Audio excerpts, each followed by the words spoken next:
I got such cold chills when he said that, because if no one had walked through for the last 20 minutes, who the hell was it who waves at me?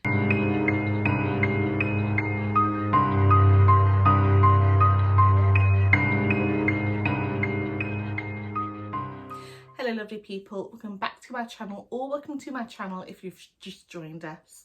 My name is Nell, and for today's video I thought I would do a quick story time all about the time when I had an encounter with an entity without actually realising that that's what it was. If you followed my channel for a while and have watched a few of my other storytime videos, you'd know that usually if I have an encounter with a spirit or other kind of entity, then I tend to know straight away that that's what it is. However, it was not the case this time. And even now it kind of makes me wonder who exactly it was who I had an encounter with. So without further ado, grab a drink, dim the lights, and let's get into it. So this happened probably about 10 or 11 years ago now. God, that makes me feel old.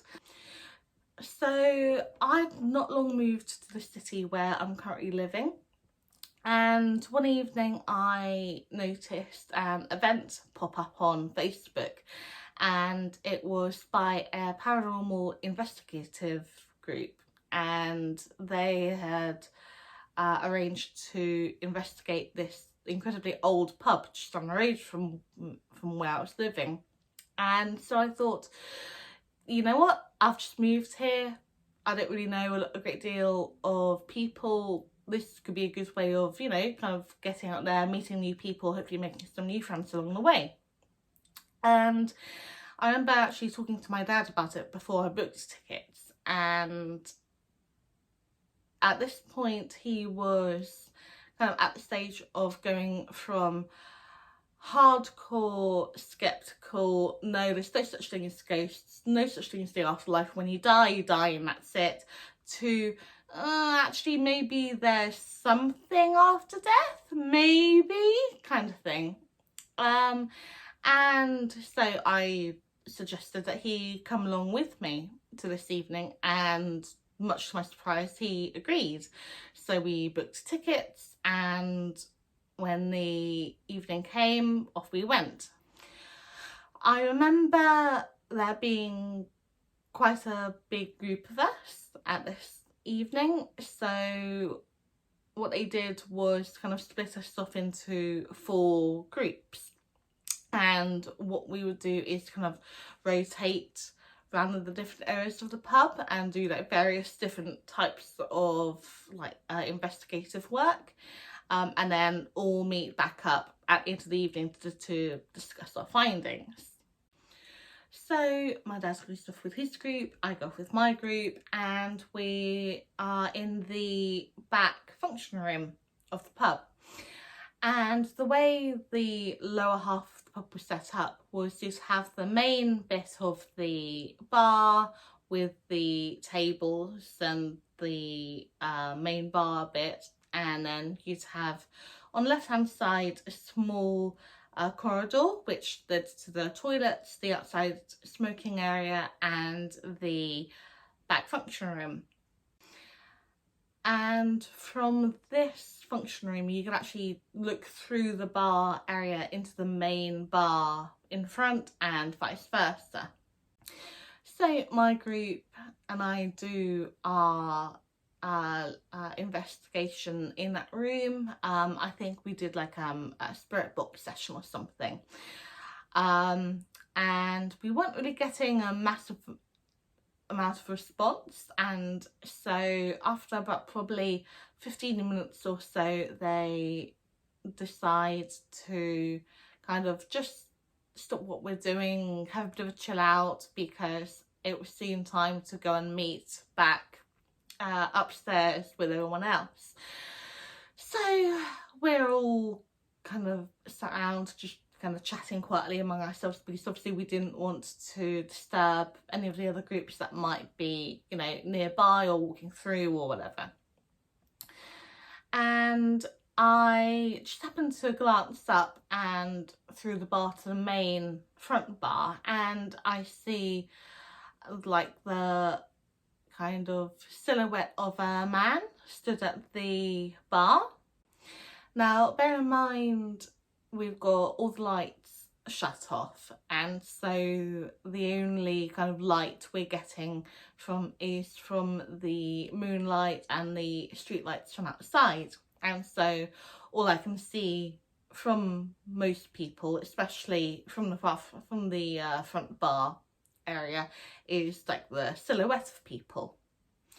So, like I say, I glanced up and see someone stood at the main bar across from me, and they've kind of got their arm just like resting on top of it, and as I look up, they kind of raise their hand and wave. And so I think it's probably my dad, like, you know, coming to find me. So I wave back and then move to leave the room, walk down the little corridor and get into the main bar area to meet him. And all this probably takes about 20 to 30 seconds, if that. So I get to the main bit of the bar, look around for him, and he's nowhere in sight. And there's a guy sat in a corner who is very much not my dad. And so I asked him, yeah, oh, has my dad like come through here looking for me? Because I thought I saw him stood at the bar just now and he waved for me to come through. And he said, no, I'm sorry, I've been sat here for a good 20 minutes or so by myself, and there's no one that's walked through here. I've not left my seat. I can't help you, sorry. I got such cold chills when he said that, because if no one had walked through for the last 20 minutes, who the hell was it who waves at me? It couldn't have been the guy sat in a corner, because for one thing, they had very different body types. He was a lot shorter than my dad is and bigger built, so, you know, it couldn't have been him, because I would have been able to tell that straight off just from the silhouette shape. I did talk to one of the paranormal leaders of the group, and they did say that one of the spirits that are quite well known at this particular pub has a tendency to refill people's drinks at the bar when they're not looking. So I don't know, maybe I was being invited to come and share a drink or two, who knows.